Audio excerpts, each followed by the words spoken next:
women how to make the minor adjustments that are necessary in their lives, which will allow them to obtain and maintain a productive lifestyle after incarceration and or rehabilitation. Obtaining our freedom is easy. Easy. Mm-hmm. What's your challenge? Our challenge is maintain. Obtaining our freedom is easy. Our challenge is maintain. It's easy. Y'all all gonna go home. That ain't no challenge. Your challenge is maintaining the freedom that you're going to get. That. Or would I just let that man lie there and die? And the reason why I'm telling y'all that story is because there are a lot of individuals who are incarcerated. There are a lot of individuals who are struggling with drugs. There are a lot of individuals in our community that each of you can help. But each of you has to ask yourself, are y'all going to change your life to help them, or y'all just going to sit there and let them die? Each of you, your struggles are greater. Your purpose is greater than your struggles. Say, my purpose. My purpose is greater. Is greater than my struggles. Than my struggles. Say, my purpose. My purpose. Stand up. Stand up, y'all. Get it. Say, my purpose. My purpose is greater. Is greater than my struggles. Than my struggles. Say, my purpose. My purpose is greater. Is greater than my struggles. Than my struggles. Say, I'm not going to lie. I'm not going to allow my generation to lie there. To lie there. And die. And die. Say, I'm not going to lie. I'm not going to allow my generation to lie there. To lie there. And die. And die. Congratulations, all of you have successfully completed the minor adjustments course. Please never forget that you are unique. I remember.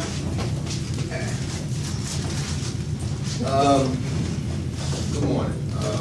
First of all, I'd like to say thanks.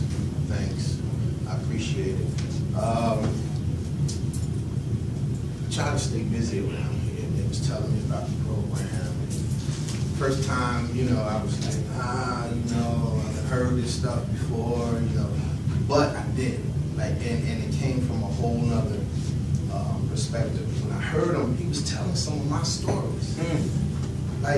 And I'm looking at Mr. Hayes crazy because I shared the day following, I shared this with him, and I'm saying, damn, this stuff, so I looked at him,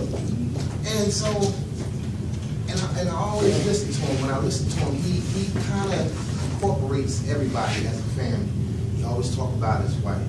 I told him, I said, be sure to thank your wife for us because, I know she let her come here and she got your back. So, because he explained to us that he's not really getting a good salary, this, that, and the other, and so forth. And he's doing this for the love and the. What I do, I'm not ashamed to come up here and tell you how I feel about it. I even told Mr. Williams, that I'm trying to really get a part of what he's into because the only way it's going to work is if we really apply ourselves. And at the end of the day, I think that a lot of us in here, we know that we made some wrong decisions. But the better thing about it is knowing that you got to change that.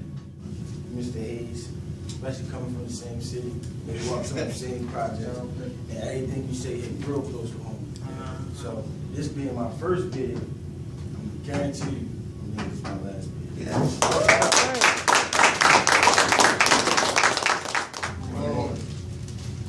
Started class, I was like, see what it's about. And like everybody else said, he had a lot to offer. I always told him, we appreciate him coming here and doing this. A lot of stuff he was saying, I already know, But sometimes it's good to remind a believer. And but it's one thing that stuck out to me, and I wrote it down. I asked him before I left the class that day, and I wanted to share it because it pertains to me. He said, don't let your humbleness take over your confidence. Wow. And don't worry about people who mistake their confidence for arrogance. But I used to be an arrogant person back in the day, But I try to practice humbleness. I try to be humble to my neighbors and the staff, and try to stay out of everybody's way. you know, but in that event, I sometimes let my humbleness, I did let my humbleness take over my confidence. I'd always worry about people mistaking my confidence for my arrogance. So, but that was a powerful statement that stuck with me. I had to write that down. I just wanted to share it with everybody else in case y'all, you know, struggle in that area. Right. And like brother was saying, especially brother Mr. Clinton, we was talking about the same thing like he said, like you were saying that we on the same page, that we was trying to figure out how to get something together just like we're doing, to reach out, you know what I'm saying, to give back and save, especially the youth out there that's dying before the older people are dying nowadays. And so we just, like you said before, sometimes when you was in, and you was like, sometimes people just don't know how to do it, how to go about it. And so, that's, you know what I'm saying, like you're saying, you can't be everywhere. But we're here, and so we on the same page, and we trying to do the same thing you was doing. Yeah. So I really got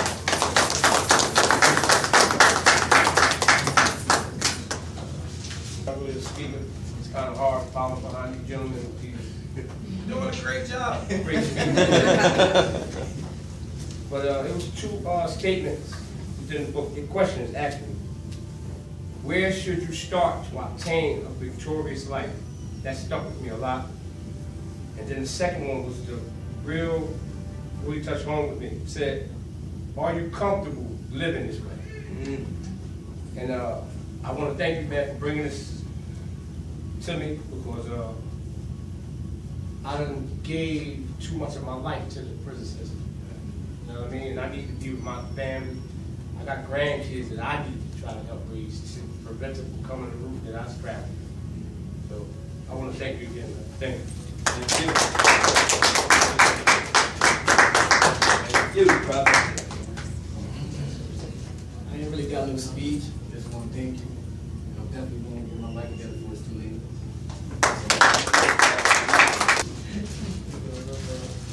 I ain't got too much to say. I just want to say thank you, Mr. Williams, Mr. Hayes, for being in this class. I enjoyed this class, man. I really haven't enjoyed any classes I've been in, but I enjoyed this class. This class taught me a lot about maturity, looking at the big picture, which is family. Yeah. And you taught me a lot about family. I just want to say thank you again for this. Thank you.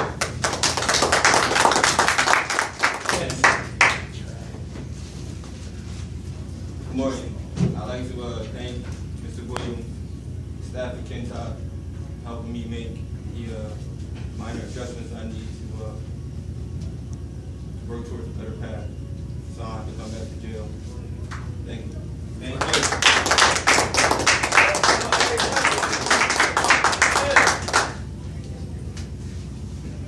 I gotta tell him a little bit.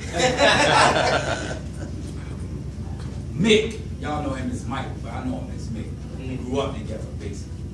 So, you know, to see the change in him now is like crazy. Because I'm gonna ask you if you remember this. Do you remember the last time we was actually together? Last time we was actually together, I was doing what, you know, people do. And you got a phone call. And on the phone, you looked at the phone, you said to me, it's like, it's my wife. He's like, tell her that I left the phone. But I didn't answer the phone. I actually gave him the phone. He did actually wind up talking to his wife on the telephone, and you went back. And when you went back, it's when you told me about that you had this, that you didn't want to do what you was doing no more. So bigger than everything that you ever wrote in that book, because I understand, I get everything that you wrote in that book, the biggest thing for me, for you, is family. Because your example is extraordinary. I love you. You know it. Thank you.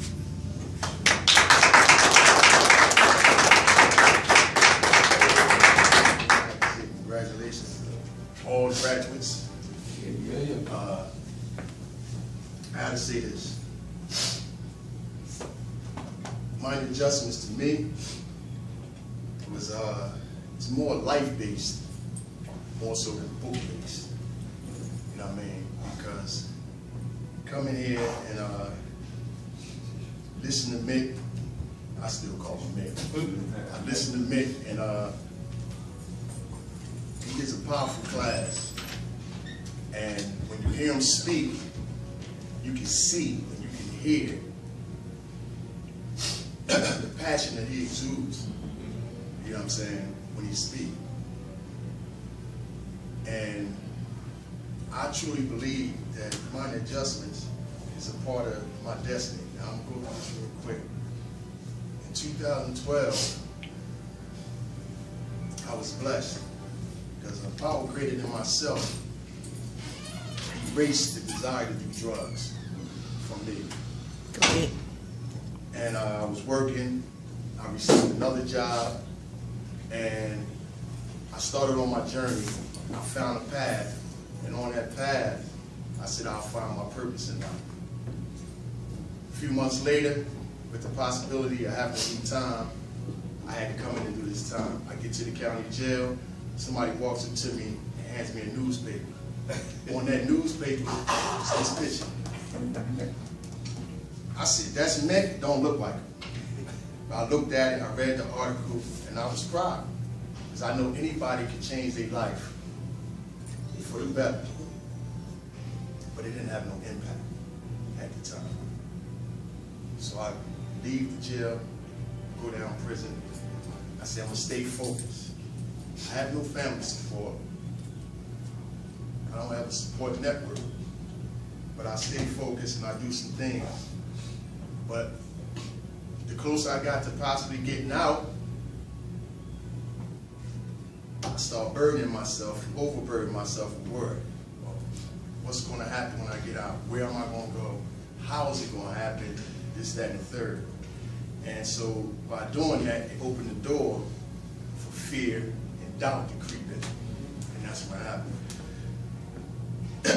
Fast forward, I get to Kentucky.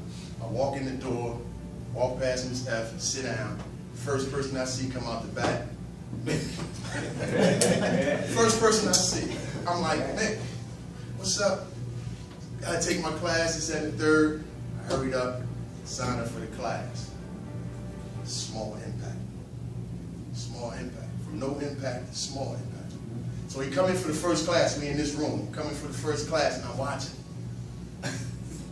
If y'all didn't know, me and Mick, I had well over 30 years of knowing each other from the same neighborhood. You know what I mean?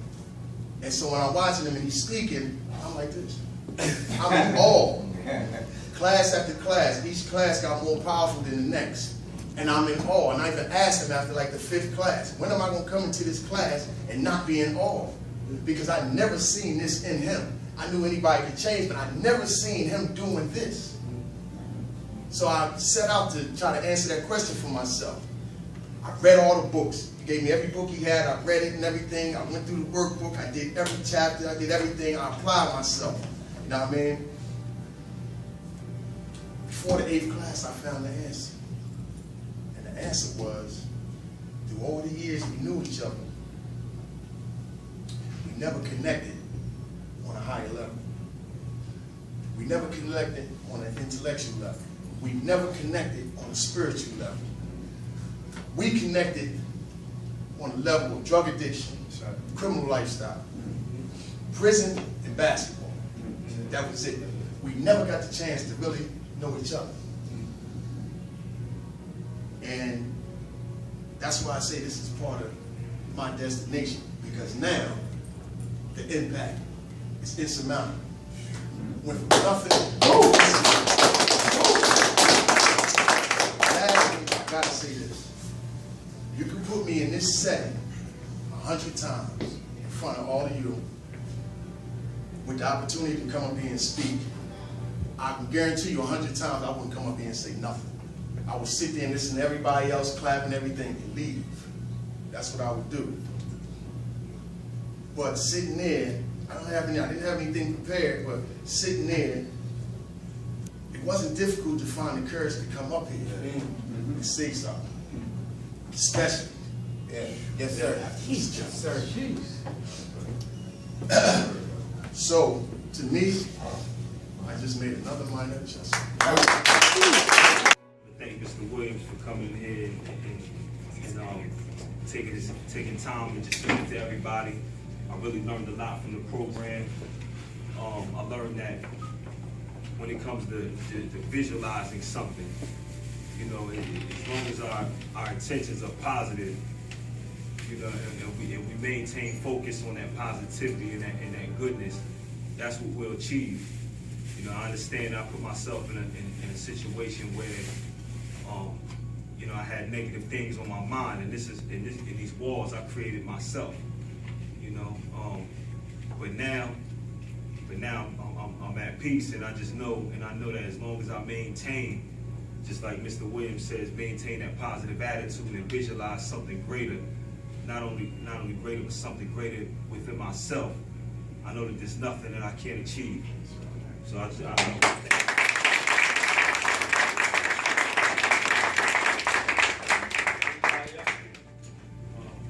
want to thank the team, program people, Mr. Brown. When Mr. Brown first mentioned to me the two words minor adjustments, that alone affected me so deeply, because I really needed mine. I said to myself, I went back and laid down, I said, that's what I need. I need a minor adjustment. I need a minor adjustment to my life. I mean, and like, when I came to the program, they started listening. I volunteered. I wasn't really wanting to ride store like that. I volunteered because that's how badly I realized I needed that in my life. I've been to prison 5 times. And I don't say that to brag. I say that like I'm very embarrassed and ashamed to be 49 years old and be standing here, actually. Since I came to the program, I was reminded that information plus application equals destination. I was reminded that a small setback is a setup for a major comeback. That's right. I was reminded that if I get in alignment with God's assignment, then things will work out for me. It's a Christian-based program, and I'm Muslim. But that just goes to show you how open-minded I am to change. That's right. I know I need to change my life, and this is one of the better groups, you know, in the building, because the therapeutic value of a person who's been through this situation is unparalleled. Nobody can top that. So I knew that Mr. Williams was going to have the answer to a lot of my problems. And so I got in the program and I learned a lot, and I appreciate it. Thank you. And I started the program called Minor Adjustments. Everybody say minor adjustments. Minor adjustments. Minor adjustments is dedicated to preventing and reducing crime, and our primary purpose is to teach men or women how to make the minor adjustments that are necessary in their lives, which will allow them to obtain and maintain a productive lifestyle after incarceration and or rehabilitation. Our motto is anywhere but backwards. Everybody say anywhere, but backwards. Say anywhere, but backwards. Say anywhere, but backwards. That's all right. And I got that. When y'all leave today, if y'all don't remember anything, I need y'all to remember anywhere, but backwards. Come on, y'all. I don't come here to play games with the enemy. I don't war against men and women in the flesh. I war against in the spirit. So I came here to encourage you and tell you that all you got to do is focus on going anywhere. I got that from Jeremiah 7:24, the Bible, Jeremiah 7:24. It says, yet they did not obey and incline their ear to me, but they followed the counsel of their own hearts, and they kept going backwards instead of forward. Everybody say anywhere, but backwards. Y'all gonna hear that a lot. By the 8 weeks, the ones that's going to be here, by the 8 weeks, you're gonna have to know that. You ain't gonna have to know the scripture. You're going to have to know anywhere but backwards in this. Everybody say, to attain my sobriety is easy. To attain my sobriety is easy. Our challenge is to maintain it. To attain